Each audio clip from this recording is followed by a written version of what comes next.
alors c'est une bonne transition Pape Mokhtar Diallo ci yow sax la ñuy des mais ak ci biir gouvernement ba léegi parce qu'on parle beaucoup de justice et du ministère de l'intérieur mais dafa am ay changements yu am solo yeneen yoo xam ne ci gouvernement bokk na ci la nomination de Déthié Fall comme ministre des infrastructures Ousmane Sonko lui-même malheureusement Charles jotuma ko préparé may ñëw jël na temps expliquer pourquoi un ministère des infrastructures dans un premier temps ñu bari man ci laa bokkoon dañu rafetlu le fait que ñu am un ministère des infrastructures parce que quand même un pays c'est des infrastructures yooyu defar et tout surtout un pays comme le Sénégal bi nga xam ne depuis 2000 dañu entré ci phase bi li ñu doon tuddee les infrastructures de troisième génération maanaam tab jox réew mi loo xam ne dina nekk gëddëy réew quoi mais Pape Mokhtar am na ñu jàpp ne tey jii jël un ministère des infrastructures c'est créer d'autres problèmes créer d'autres embouteillages parce que tey on donne à un homme wala à un ministère des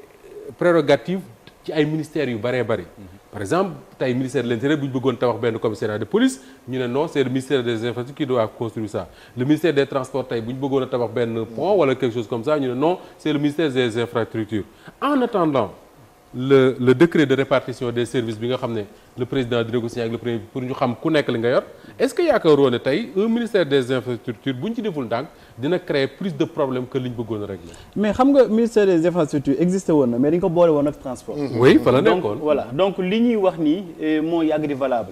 mooy wàllum infrastructure laata nga ciy def lenn loo xamante ne day jëm ci boobu foog nga am ndigalu ministère des infrastructures terrestres ak du transport. léegi nag dañ ko détaché. parce que man jàpp naa ni ministère bu toll ni transport ak jafe-jafe yu ñu am ci transport. léegi ci wàllum accident yeeg insécurité routière ak yeneen ak yeneen. boo ko jëlee nga méngale ko ak ministère des infrastructures dafay xaw a doy waar parce que aussi bu nekkee ci réew boo xamante dafa toll ci tabax infrastructure dafa ciy am solo trop ci qualité bi mais aussi ci choix yi parce que gis nga Diamniadio bii ñu créé cette nouvelle ville bi ñuy wax mais yaakaar naa ne bu ñu ci defoon étude yu sérieuse yi wax duñ ko def Diamniadio parce que ñu bëri ñu ngi doon wax voilà ñu ngi ko doon wax mbuurkat beeg wala Abdoulaye Wade avait proposé Lompoul effectivement ba ci stade bi ñu jël 156 milliards def ko fa peut-être bu ñu ko defoon feneen moo doon gën parce que match bu amee pratiquement ñëppay raté seen vol boo amee vol moom te nit ñi duñ dem waaw nit ñi duñu dem bu match bi jeexee aussi nga perdre 4 heures de temps dafay décourager nit donc loolu yaakaar naa ni ay mbir la yoo xamante ni war nañ si mën a bàyyi xel beneen boo xamante ni aussi Moustapha mu coûté ñu ay milliards mais les autoponts de matière SA bu ma juumul 100 et quelques milliards la ñu coûté te ba ñuy indi autopont dañuy ni woon par exemple yii am ci VDN bi que buñ ko tegee dafay wàññi li nga xamante ni moom mooy embouteillage. oui avant ñi def autopont yi man jamono jooju ma doon fekk Sen TV avant ñi def autopont yi ak ba ñu defee autopont yi ba pare amul benn situation bu changé.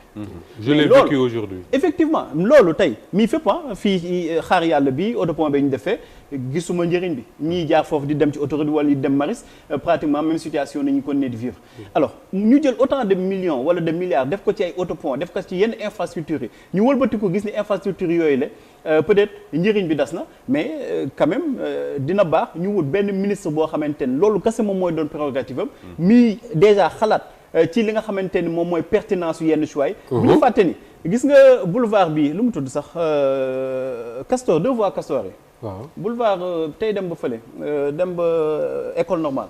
waaw Bourguiba merci Bourguiba bi dañ si dul wax xam nga lan nañ def service état yi dañu tas foofu ni dañ fay def autopont.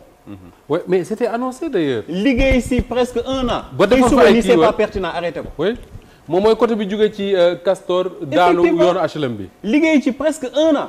yàq fa dindi fa ay place gas def ba mu neex leen ñu ni nekk de lii pertinent wul dañ koy arrêté.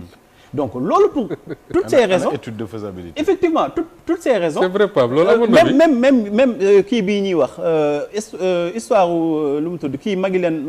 Philippe Maguilène oui. lan moo ko waral pont bi mur yi dañuy jug ndox bi day wàcc te hôpital bi fu mu nekk noonu. foofu kii la bas fond la. ndox bi ci biir lay dugg. lan moo ko waral ndox bu doon traversé di dugg ci àllu aéroport bi mënatul jàll ndax mur yooyu études yi bu ñu ko defoon def ay études yu sérieuses xool impact ci environnement bi xool yeneen ak yeneen ak yeneen yaakaar naa loolu yëpp du doon donc pour yow un ministère des infrastructures c'est pertinent. non man jàpp naa ni baax na parce que aussi bu nekkee dañ ko jiital li nga xamante ni mooy études yu sérieuses yi dina tax ba yenn incohérences yi nga xamante ni gis nañ ko parce que BRT ñëpp xam nañ ne ba ñu koy indi c'était pour corriger les incohérences du TER nan ngay jëlee TER pratiquement lu mu tudd Diamniadio wala fenn nga def moins de 15 minutes yegg si Dakar après nga jógee Dakar bëgg dem Liberté 6 tu perds 3 heures de temps. oui li nga gagné woon fee da nga koy perdre. Donc toutes ces incohérences là je pense que ni war nañ ko mën a régler te ni ñu ko mën a régler mooy wut ministère boo xamante ni dafay yëngu ci wàllu boobu. Déthié Fall a le profil pour faire ça. waaw bon présomption de bonne foi. d'accord présomption de bonne foi rek comme nekkoon na ci ay entreprise di yëngu ci wàllum yenn affaires yi mënuñ jàpp lu dul am na capacité de management. c'est pas son premier job comme on dit. effectivement am na capacité de management parce que ci li mu doon def wàllu management la. bien sûr. mais aussi comme ñeneen ñi il sera jugé sans complaisance. d'accord Moustapha un ministère des infrastructures pourquoi faire. xam nga dafa nekk dans tous les domaines un petit peu. soo xoolee de façon globale on est en train de poser des options de bonne gouvernance mooy suñ ñëwee mën naa ko corréler ak loi accès à l'information. mën naa ko corréler ak loi protection des lanceurs d'alerte. mën naa ko corréler ak yeneen dans beaucoup d'autres domaines yoo xam te ne c'est transversal. li tax may wax loolu mooy sëñ bi mi ngi wax léegi par rapport ak autopont yi. tous les spécialistes sont d'accord que ay échangeurs lañu soxla woon. ay échangeurs lañu soxla woon. pourquoi on est parti sur les autoponts parce que c'était le meilleur moyen de surfacturer c'était le meilleur moyen de détourner à grande échelle. léegi suñu nee léegi dañuy harmoniser nag ñu isoler infrastructure parce que nag jël nañ ay options de gouvernance yoo xamante ne on a des modèles des pays comme la Chine sur le domaine des infrastructures. am na modèle yoo xamante ne jàpp naa ne c'est l'un des meilleurs exemples ils ont un dicton qui dit en Chine si tu veux devenir riche construis des routes. construis des routes te soo demee gis seen échanger rek seen routes yi comment c'est fluide comment c'est bien pensé nga xam ne ñii en fait defuñu comme ñun ni ñu def jékki-jékki commencé tabax jékki-jékki toj na finalement c'est pas pertinent xam nga ki def loolu moom dëgg dafay fontoo nit ñi. parce que deful étude de faisabilité joxu ko spécialiste jox ko ñoo xam te ne seen xam-xam màcc. beneen exemple Pape dala ko fàtte wax pont wu Kër Massar. gars yi nee nañ bañ ko fa demee ba léegi mën ngaa toog ci kaw pont bi di ataaya. c'est sûr alors que ci suuf moom day fees dell tout le temps ça rien n'a changé. mais soo jëlee deux voies bi jëm Malika plage pont bi ni ñu ko tabaxee. sooy dawal oto nga xam da ngay naaw mel ne xamoon na sa oto dina la.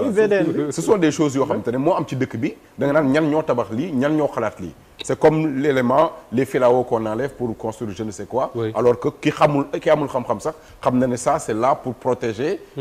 bande bi. contre l'avancée de la donc ce sont des choses yoo xam te ne ñun dañ ko teg pour harmoniser pour alléger l'ossature gouvernementale pour avoir plus de suivi aussi par rapport à li ñuy def. xam nga su ne par exemple au niveau de l'agriculture dañoo collégialiser les commandes publiques les commandes de l'État au lieu que kii di commander fii kii di commander fii kii di commander fii. dañoo fexe centraliser pour passer une seule commande au nom du Sénégal c'est la même démarche qui s'impose ici. D'accord mais est-ce que waruñu def attention aussi wala boog le président et son premier ministre bu ñu àggee ci li ñu tuddee le décret de répartition des services pour bañ a am égal li ay chevauchement entre des ministères wala créer des frustrations entre ministère bi nga jëlee fii nii dem jox Déthié Fall jëlee fële indi fii. waaw loolu c'était un problème qui était déjà là. Même bi nga xam dañ ko boole ministère des infrastructures. terrestres aériens je ne sais plus comment ça s'appelle MITA. Oui même bi ñu ko defee foofu c'était des problèmes qu'il fallait juguler. Donc ce seront des choses à organiser mais je pense que je salue l'audace par rapport à la vision qu'on a pour dëkk boo xamante ne ce qui est à faire ce qui est fait. wala ce qui a été fait est quasiment totalement à refaire. Et sur d'autres domaines tout est à faire. D'accord léegi dëkk bu def noonu yow soo amee ambition wu séparer infrastructure pour aller vers ce que tu veux réaliser. je salue l'audace. Très bien de cette politique-là. Abdou Khadre da ngay saluer cette audace.